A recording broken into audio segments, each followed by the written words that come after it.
അപ്പോൾ ഇങ്ങനെ നല്ല സോഫ്റ്റ് ആയിട്ടുള്ള നൂല് പോലെയുള്ള പൊറോട്ട എങ്ങനെയാണ് ഉണ്ടാക്കുന്നതെന്ന് അറിയാമോ?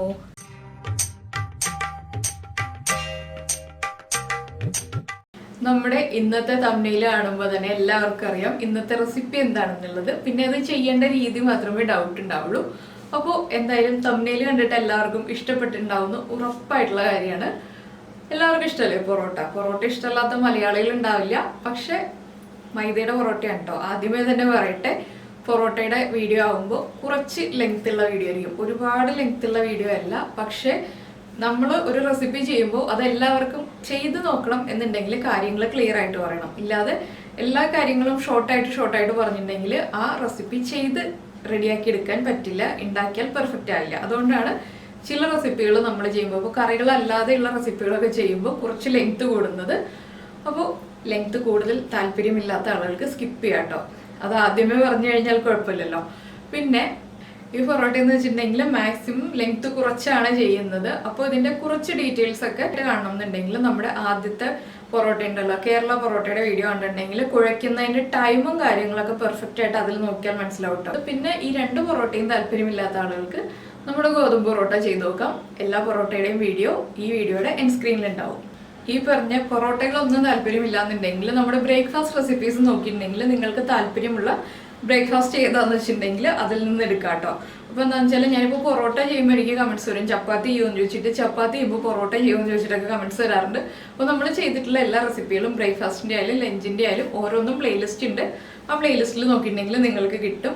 അപ്പോൾ ഈ ഒരു പൊറോട്ട ഉണ്ടാകുമ്പോൾ ശ്രദ്ധിക്കേണ്ട ഒരു കാര്യം എന്താണെന്ന് വെച്ചാൽ മാക്സിമം തിന്നായിട്ട് പരത്തുക. ആ പരത്തുന്നത് മാത്രമേ ശ്രദ്ധിക്കേണ്ട ആവശ്യമുള്ളൂ. പിന്നെ കട്ട് ചെയ്യുമ്പോൾ തിന്നായിട്ട് കട്ട് ചെയ്യാൻ, എത്രത്തോളം തിന്നായിട്ട് കട്ട് ചെയ്യാൻ പറ്റുന്നോ അത്രത്തോളം തിന്നായിട്ട് കട്ട് ചെയ്യുക. വേറെ പ്രത്യേകിച്ച് കാര്യങ്ങളൊന്നുമില്ല. മുട്ട ഒഴിവാക്കാൻ പറ്റുമോ എന്നൊക്കെ കമൻറ്റ്സ് വരാം. ഇതിനൊക്കെ ആദ്യമേ തന്നെ മറുപടി അറിയാം. ഇതൊക്കെ ഒഴിവാക്കിയിട്ടുണ്ടെങ്കിൽ സോഫ്റ്റ് ആവില്ല പൊറോട്ട നമുക്ക് ഉണ്ടാക്കാം, പക്ഷെ സോഫ്റ്റ് പൊറോട്ട ആയിരിക്കില്ല എന്ന് മാത്രം.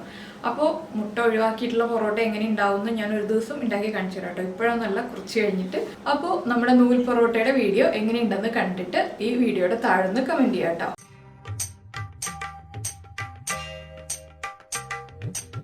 അപ്പോൾ നമുക്ക് പൊറോട്ടയ്ക്കുള്ള മാവ് കുഴച്ചെടുക്കാം. ഞാനിപ്പോൾ മൈദപ്പൊടി എടുത്തിട്ടുണ്ട്. മൈദപ്പൊടിയിലേക്ക് നമ്മൾ ആദ്യം ചേർക്കുന്നത് 1 ടീസ്പൂൺ ഉപ്പ്, അതുപോലെ തന്നെ 1 ടീസ്പൂൺ പഞ്ചസാരയും ചേർക്കുന്നുണ്ട്.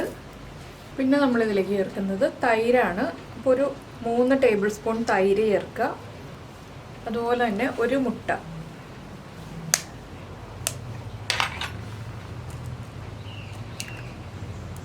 പിന്നെ ഒരു 3 ടേബിൾ സ്പൂൺ സൺഫ്ലവർ ഓയിലും ചേർക്കുന്നുണ്ട്. ഇതെല്ലാം ചേർത്ത് നമ്മൾ ആദ്യം ഒന്ന് നന്നായിട്ട് മിക്സ് ചെയ്തെടുക്കുക.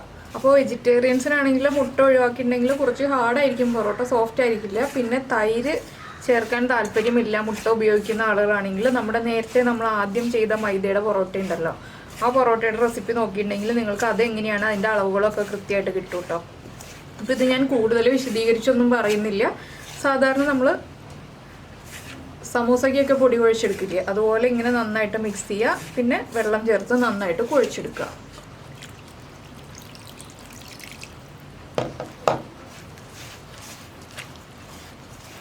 ചപ്പാത്തി മാവിനേക്കാൾ കുറച്ചുകൂടി ലൂസായിട്ടുള്ള പാകത്തിൽ കുഴച്ചെടുക്കണം. അപ്പോൾ നമ്മൾ നമ്മുടെ പൊറോട്ടയ്ക്കുള്ള മാവ് കുഴച്ചെടുത്തിട്ടുണ്ട്. കണ്ടോ, ഇതുപോലെ സോഫ്റ്റായിട്ട് കുഴച്ചെടുക്കുക. ചപ്പാത്തി മാവിൻ്റെ ഭാഗമല്ല, അത് പ്രത്യേകം ശ്രദ്ധിക്കുക. ഇനി ഇതിൻ്റെ മുകളിൽ കുറച്ച് എണ്ണ നമുക്ക് തടവി കൊടുക്കാം. ഈ മാവ് ഡ്രൈ ആയി പോകാതിരിക്കാൻ വേണ്ടിയിട്ടാണ്. അധികമൊന്നും വേണ്ട കേട്ടോ, 1 ടീസ്പൂണൊക്കെ മതി. ഇതുപോലെ ഒന്ന് അപ്ലൈ ചെയ്ത് കൊടുക്കുക. അതിനുശേഷം നമുക്കിത് കവർ ചെയ്ത് വയ്ക്കാം. അപ്പോൾ സാധാരണ നമ്മൾ മഴക്കാലത്താണ് പൊറോട്ട ഉണ്ടാക്കുന്നതെങ്കിൽ പാത്രം ഉപയോഗിച്ച് അടച്ചു വെച്ചാലും മതി. ഇല്ല, വേനൽക്കാലത്തൊക്കെ ആണെങ്കിൽ നനഞ്ഞ തുണി ഇട്ടിട്ട് കവർ ചെയ്ത് വയ്ക്കാം. ഇതിൻ്റെ എല്ലാ ഡീറ്റെയിൽസും ഞാൻ മറ്റേ പൊറോട്ടയിൽ പറഞ്ഞിരിക്കുന്നതുകൊണ്ടാണ് ഞാൻ അത്രയ്ക്ക് ഡീറ്റെയിൽ ആയിട്ട് ഒന്നും പറയാതിരിക്കുന്നത്. അപ്പോൾ ആ പൊറോട്ടയുടെ വീഡിയോ കണ്ടിട്ടുണ്ടെങ്കിൽ നിങ്ങൾക്ക് ഈ കുഴയ്ക്കുന്ന ഓരോ സ്റ്റെപ്സും കറക്റ്റായിട്ട് മനസ്സിലാവും കേട്ടോ. അപ്പോൾ ഇത് 1 മണിക്കൂർ കഴിഞ്ഞിട്ട് നമുക്ക് ബാക്കി റെഡിയാക്കാം. ഇപ്പോൾ നമുക്കിത് ബോൾസ് ആക്കി എടുക്കാം. അപ്പോൾ നമുക്ക് എത്ര പൊറോട്ട വേണമെന്ന് വെച്ചിട്ടുണ്ടെങ്കിൽ അത്രയും പോർഷനാക്കി എടുക്കുക കേട്ടോ. അപ്പോൾ ഇത് സാധാരണ നമ്മൾ മൈദയുടെ പൊറോട്ട ചെയ്യുന്ന രീതിയിൽ തന്നെയാണ്, വേറെ വ്യത്യാസമൊന്നുമില്ല. അപ്പോൾ ഞാൻ ഈ ഒരു വലിപ്പത്തിൽ നമ്മുടെ ചപ്പാത്തി മാവിനേക്കാൾ കുറച്ചുകൂടി വലിയൊരു ബോളാണ് എടുത്തിട്ടുള്ളത്. ഇതുപോലെ നമ്മൾ ഉള്ളിലേക്ക് ആക്കി കുഴച്ചെടുക്കുക. അപ്പോൾ ബോൾ പെർഫെക്റ്റ് ആയിട്ട് വരും. അതിനാണ് നമ്മളിങ്ങനെ ഉള്ളിലേക്ക് ആക്കി കൊടുക്കുന്നത്. കയ്യിൽ ഒട്ടുന്നുണ്ടെങ്കിൽ കുറച്ച് എണ്ണ തടവാട്ടോ കയ്യിൽ. അപ്പോൾ ഇതുപോലെ നമ്മൾ ഇങ്ങനെ ഉള്ളിലേക്ക് ആക്കി എടുത്തിട്ടുണ്ടെങ്കിൽ ഇങ്ങനെ ബോൾ ഷേപ്പ് ആയി വരും. ഇത് നമുക്കൊരു പ്ലേറ്റിലേക്ക് മാറ്റി വയ്ക്കാം. എന്താണെന്ന് വെച്ചാൽ നമ്മൾ ഇതുപോലെ ബോൾസ് ആക്കിയിട്ടാണ് എല്ലാ പൊറോട്ടയും പരത്തി എടുക്കുന്നത്. അപ്പോൾ പ്ലേറ്റിൽ എടുത്ത് വയ്ക്കുമ്പോൾ പ്ലേറ്റിൽ കുറച്ച് എണ്ണ തടവിയിട്ട് വെക്കുക, ഇല്ലെങ്കിൽ ഒട്ടിപ്പിടിക്കും. വീണ്ടും അടുത്തതും ഇതുപോലെ നമുക്കെല്ലാം ആദ്യം ബോൾസ് ആക്കി എടുക്കാം. അപ്പോൾ നമ്മുടെ ഇതാ പൊറോട്ടയ്ക്കുള്ള മാവ് നമ്മൾ ഇതുപോലെ 6 ബോൾസ് ആക്കി എടുത്തിട്ടുണ്ട്. ഇനിയിപ്പോൾ നമുക്ക് പൊറോട്ട പരത്തി തുടങ്ങാം. അപ്പോൾ ഞാൻ സൺഫ്ലവർ ഓയിൽ തന്നെയാണ് പൊറോട്ട പരത്താൻ വേണ്ടിയിട്ട് എടുക്കുന്നത്. കുറച്ച് ഓയിൽ എടുത്തിട്ട് ആദ്യം നമുക്ക് ഇവിടെ ഒന്ന് അപ്ലൈ ചെയ്ത് കൊടുക്കാം. എന്താണെന്ന് വെച്ചാൽ പൊറോട്ട ഒട്ടിപ്പിടിക്കാതിരിക്കാനാണ് നമ്മൾ ഇതുപോലെ ചെയ്യുന്നത്. ഇനി പൊറോട്ടയുടെ മാവ് എടുത്ത് വയ്ക്കാം. അപ്പോൾ എന്താണെന്ന് വെച്ചാൽ നിങ്ങളുടെ ചപ്പാത്തി കോലിൽ മരത്തിൻ്റെ ആണെങ്കിൽ കുറച്ച് അധികം എണ്ണ തടവുക. ഞാനിപ്പോൾ ലൈറ്റായിട്ടൊന്ന് എണ്ണ അപ്ലൈ ചെയ്തിട്ടുള്ളൂ. എന്താണെന്ന് വെച്ചാൽ ഇത് സ്റ്റീൽ ആയതുകൊണ്ട് അധികം പിടിക്കില്ല കേട്ടോ. അപ്പോൾ നമുക്ക് ഈ മാവിൻ്റെ മുകളിലും കുറച്ച് ഒന്ന് ഓയിൽ അപ്ലൈ ചെയ്ത് കൊടുക്കാം. നമുക്ക് പരത്തി എടുക്കാൻ എളുപ്പത്തിനായിട്ടാണ് നമ്മൾ ഇതുപോലെ ചെയ്യുന്നത്. എണ്ണ അധികം താല്പര്യമില്ലെങ്കിൽ ഉപയോഗിക്കാതിരിക്കാം, പക്ഷെ പൊറോട്ട സോഫ്റ്റ് ആവില്ല.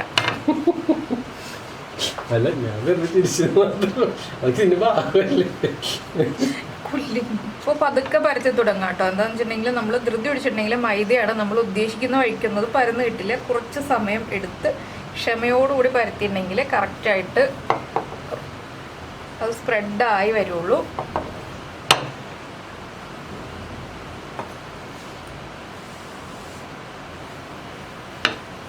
ഷേപ്പൊന്നും നമുക്ക് വിഷയമേ അല്ല. ഏത് ഷേപ്പിലായാലും കുഴപ്പമില്ല. മുറിഞ്ഞു പോയി ഇപ്പോൾ നടുക്കൊരു ഹോൾ വന്നു നമ്മൾ പരത്തിക്കൊണ്ടിരിക്കുമ്പോൾ എന്നുണ്ടെങ്കിലും ഒന്നും കുഴപ്പമില്ല.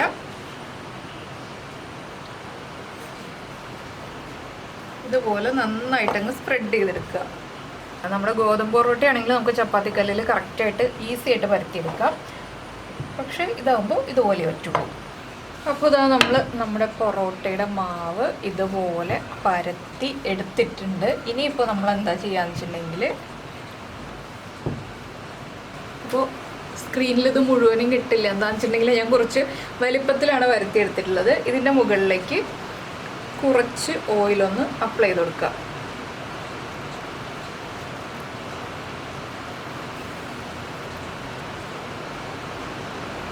ഇവിടെ പുറത്ത് നല്ല മഴയുണ്ടോ. കർക്കിടക മാസത്തിൽ നല്ല കനത്ത മഴയത്ത് പൊറോട്ട ഉണ്ടായിക്കൊണ്ടിരിക്കുകയാണ് ഞങ്ങളിവിടെ. അപ്പോൾ മഴയാകുമ്പോൾ ഒരു എൻ്റർടൈൻമെൻ്റ് ഒക്കെ വേണ്ടേ, അതുകൊണ്ട് ഇന്ന് പൊറോട്ട ആവാം എന്ന് തീരുമാനിച്ചു. നമ്മൾ ഓയിൽ സ്പ്രെഡ് ചെയ്ത് കഴിഞ്ഞു. നന്നായിട്ടൊന്ന് സ്പ്രെഡ് ചെയ്ത് കൊടുക്കുക. ഇനി ഇതിൻ്റെ മുകളിലേക്ക് കുറച്ച് മൈദപ്പൊടി, ഞാനിവിടെ ഒരു ബൗളിൽ കുറച്ച് മൈദപ്പൊടി എടുത്ത് വെച്ചിട്ടുണ്ട്, ഒന്ന് സ്പ്രിങ്കിൾ ചെയ്ത് കൊടുക്കുക.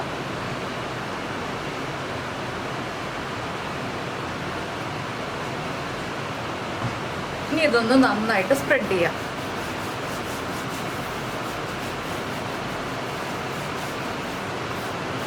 ഇനി നമുക്ക് നമ്മുടെ പൊറോട്ട കട്ട് ചെയ്ത് തുടങ്ങാം. നീളത്തിൽ ഇങ്ങനെ കട്ട് ചെയ്തെടുക്കുക. അപ്പോൾ എന്താണെന്ന് വെച്ചിട്ടുണ്ടെങ്കിൽ നിങ്ങൾ നല്ല ഷാർപ്പായിട്ടുള്ള നൈഫാണ് യൂസ് ചെയ്യുന്നതെങ്കിൽ കറക്റ്റ് ആയിട്ട് കട്ട് ചെയ്യാം. എൻ്റെ നൈഫ് അധികം മൂർച്ചയില്ലാത്തതാണ് ഞാൻ എടുത്തിട്ടുള്ളത്. എന്താണെന്ന് വെച്ചാൽ അധികം ഷാർപ്പായിട്ടുള്ള നൈഫ് എടുത്തിട്ടുണ്ടെങ്കിൽ ഇവിടെയൊക്കെ പാട് വീഴും. അപ്പോൾ പാട് വീഴണ്ട എന്നുണ്ടെങ്കിൽ നമുക്ക് കുറച്ച് ഷാർപ്പല്ലാത്ത നൈഫ് എടുക്കാം. പാട് വീണാലും പ്രശ്നമൊന്നും ഇല്ല എന്നുണ്ടെങ്കിൽ കുറച്ച് ഷാർപ്പായിട്ടുള്ള നൈഫ് തന്നെ എടുക്കാം. അപ്പോൾ ഞാൻ ഇതുപോലെ ഇതെല്ലാം കട്ട് ചെയ്തെടുക്കട്ടെ കേട്ടോ. എന്താണെന്ന് വെച്ചാൽ ഇതിലിനി കട്ടിങ് മാത്രമേ ഉള്ളൂ. നമ്മൾ വെറുതെ വീഡിയോയുടെ ലെങ്ത്ത് കൂടണ്ട എന്ന് വെച്ചിട്ട് ഞാനിപ്പോൾ കട്ടിങ് മുഴുവൻ കാണിക്കുന്നില്ല. ഇതുപോലെ നീളത്തിൽ ഇത് മുഴുവൻ കട്ട് ചെയ്യുക നമ്മളീ പരത്തിയിരിക്കുന്ന ഷീറ്റ്.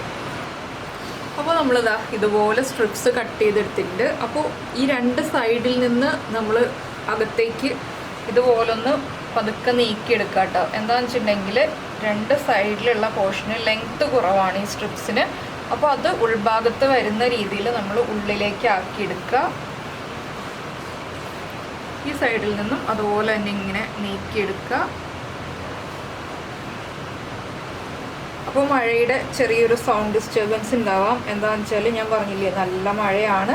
അപ്പോൾ അതിൻ്റെ ഒരു ചെറിയ ബുദ്ധിമുട്ടുണ്ടാവാം കേട്ടോ. ഞാൻ മാക്സിമം ശ്രമിക്കുന്നുണ്ട് ഉറക്കെ സംസാരിക്കാൻ. അപ്പോൾ ക്ലിയർ ആവുന്നുണ്ടെന്ന് വിശ്വസിക്കുന്നു. ഇതുപോലെ ഇങ്ങനെ നീക്കി കൊടുക്കുക. നമ്മളെല്ലാം കൂടി ഒരുമിച്ച് തന്നെ ചുരുട്ടിയെടുക്കരുത്.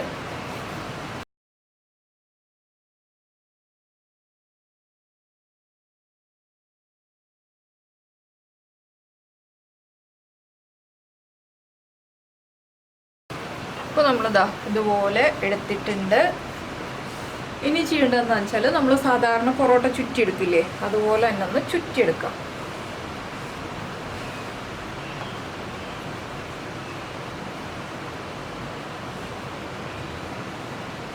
ഇതുപോലെ പിടിച്ചിട്ട് ഇങ്ങനെ ചുറ്റി തുടങ്ങാം.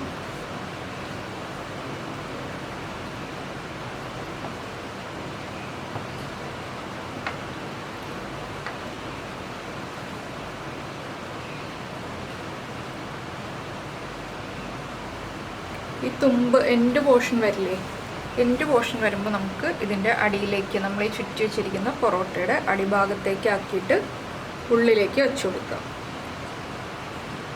ഇതുപോലെ ഇപ്പോൾ കണ്ടോ, നമ്മുടെ ഒരു ഫ്ലവർ ഷേപ്പിലുള്ള ഒരു ബോൾ റെഡി. ഇനിയിപ്പോൾ ഇതിൻ്റെ മുകളിൽ കുറച്ച് എണ്ണ ഒന്ന് അപ്ലൈ ചെയ്ത് കൊടുക്കുക കേട്ടോ. ഈ ലെയേഴ്സ് കറക്റ്റായിട്ട് വിട്ട് വരാനാണ് നമ്മൾ ഇതുപോലെ ഒന്ന് എണ്ണ അപ്ലൈ ചെയ്യുന്നത്. നമുക്കൊരു പ്ലേറ്റിലേക്ക് വയ്ക്കാം. ഇതുപോലെ നമ്മുടെ എല്ലാ പൊറോട്ടയും നമുക്ക് പരത്തി ചുറ്റിയെടുക്കാം. അപ്പോൾ നമ്മുടെ പൊറോട്ടയെല്ലാം നമ്മൾ ഇതുപോലെ ചുറ്റി വെച്ചിട്ടുണ്ട്.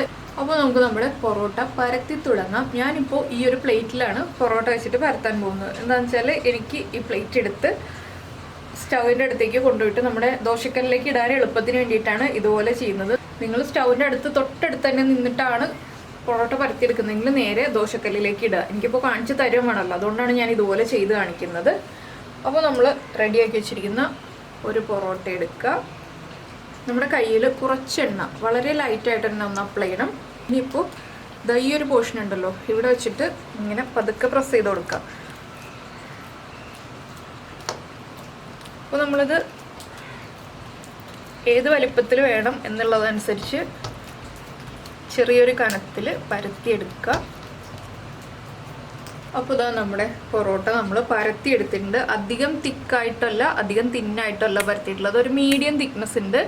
അപ്പോൾ നമുക്കിനി ദോശക്കല്ല് ചൂടാക്കിയിട്ട് ദോശക്കല്ലിലേക്ക് ഈ പൊറോട്ട ഇട്ട് കുക്ക് ചെയ്തെടുക്കാം. അപ്പോൾ നമുക്ക് നമ്മുടെ പൊറോട്ട കുക്ക് ചെയ്യാം. പൊറോട്ട കുക്ക് ചെയ്യുമ്പോൾ ഇരുമ്പിൻ്റെ ദോശക്കല്ലാണ് ഏറ്റവും നല്ലത് മൈദയുടെ പൊറോട്ട ഉണ്ടാക്കാൻ. ഗോതമ്പിൻ്റെ പൊറോട്ടയാണെങ്കിൽ നമുക്ക് നോൺ സ്റ്റിക്ക് പാനിൽ ഉണ്ടാക്കിയാലും പെർഫെക്റ്റ് ആയിട്ട് തന്നെ വരും. അപ്പോൾ ദോശക്കല്ല് നന്നായിട്ട് ചൂടാകുമ്പോൾ മീഡിയം ഫ്ലെയിമിലാക്കി വയ്ക്കുക. അതിനുശേഷം നമ്മൾ റെഡിയാക്കി വെച്ചിരിക്കുന്ന പൊറോട്ട ദോശക്കല്ലിലേക്ക് വെച്ച് കൊടുക്കുക. അപ്പോൾ ഇതിന് കുക്കായി തുടങ്ങുമ്പോഴാണ് നമ്മളിതിലേക്ക് ഓയിൽ ഒഴിച്ചു കൊടുക്കുന്നത്. ഇപ്പോൾ തന്നെ ഓയിൽ ഒഴിച്ചു കൊടുക്കില്ല, ഒന്ന് ചൂടായി തിരിച്ചിട്ട് കഴിഞ്ഞിട്ട് നമുക്ക് ഓയിൽ ഒഴിച്ചു കൊടുക്കാം. നോൺ സ്റ്റിക്ക് പാനിൽ ചെയ്യാൻ പാടില്ല എന്നൊന്നുമില്ല, പക്ഷേ ഏറ്റവും മൈദയുടെ പൊറോട്ടയ്ക്ക് പെർഫെക്റ്റ് നമ്മുടെ ഇരുമ്പിൻ്റെ ദോശക്കല്ലാണ്. അതുകൊണ്ട് ഞാൻ ഇരുമ്പിൻ്റെ ദോശക്കല്ല് ചെയ്യുന്നേ ഉള്ളൂ. ഇപ്പോൾ ചൂടായി വരുന്നുണ്ട്, നമുക്ക് അടുത്ത സൈഡിലേക്കൊന്ന് തിരിച്ചിടാം. ഇനി ലൈറ്റായിട്ടൊന്ന് ഓയിൽ അപ്ലൈ ചെയ്ത് കൊടുക്കാം. അധികം വേണ്ട, നമ്മൾ ആവശ്യത്തിന് ഓയിലൊക്കെ ഒഴിച്ചിട്ടുണ്ട്. പിന്നെ പൊറോട്ട ഡ്രൈ ആയി പോകാതിരിക്കാൻ വേണ്ടി മാത്രമാണ് നമ്മളൊന്ന് ഓയിൽ ഇതുപോലെ അപ്ലൈ ചെയ്ത് കൊടുക്കുന്നത്. അപ്പോൾ ഈ സൈഡിലും ലൈറ്റായിട്ടൊന്ന് ഓയിൽ അപ്ലൈ ചെയ്തിട്ടുണ്ട്. ഇനി നമുക്കിതൊന്ന് ഇങ്ങനെ പ്രസ് ചെയ്ത് കൊടുക്കാം. അപ്പോൾ ഇൻസൈഡൊക്കെ കറക്റ്റായിട്ട് കുക്കായി വരും. നമുക്കൊന്നുകൂടി അടുത്ത സൈഡിലേക്ക് തിരിച്ചിടാം.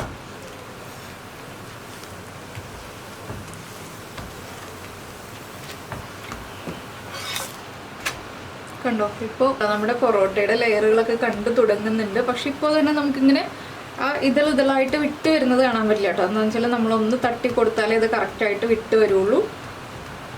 അപ്പോൾ ഈ സൈഡ് ഈ കളറായി വന്നിട്ടുണ്ട്. ഇതുപോലെ തന്നെ അടുത്ത സൈഡും ഒന്ന് കളറായി വരട്ടെ, ഒന്ന് കുക്കാവട്ടെ. അപ്പോൾ ഇതാ കണ്ടോ, നമ്മുടെ പൊറോട്ട കുക്കായിട്ടുണ്ട്. നമുക്കിത് പ്ലേറ്റിലേക്ക് മാറ്റാം. അടുത്തതും ഇതുപോലെ തന്നെ കുക്ക് ചെയ്യാം. അപ്പോൾ ഇതാ നമ്മൾ നമ്മുടെ പൊറോട്ടയെല്ലാം കുക്ക് ചെയ്തെടുത്തിട്ടുണ്ട്. ഇനിയിപ്പോൾ നമുക്കിതൊന്ന് തട്ടിയെടുക്കാം. അപ്പോൾ ഇരുട്ടായതുകൊണ്ടും മഴയൊക്കെ ആയതുകൊണ്ടും ഞങ്ങൾ കുറച്ച് വെളിച്ചം കിട്ടാൻ വേണ്ടിയിട്ട് കൗണ്ടർ ടോപ്പൊക്കെ ഒന്ന് വൈറ്റാക്കി. ഇനി സാധാരണ നമ്മൾ പൊറോട്ട തട്ടുന്ന പോലെ രണ്ട് സൈഡിൽ നിന്നായിട്ട് തട്ടി കൊടുക്കുക. തട്ടി തുടങ്ങുമ്പോൾ തന്നെ ലെയറുകളെല്ലാം കാണാൻ പറ്റുന്നുണ്ട്.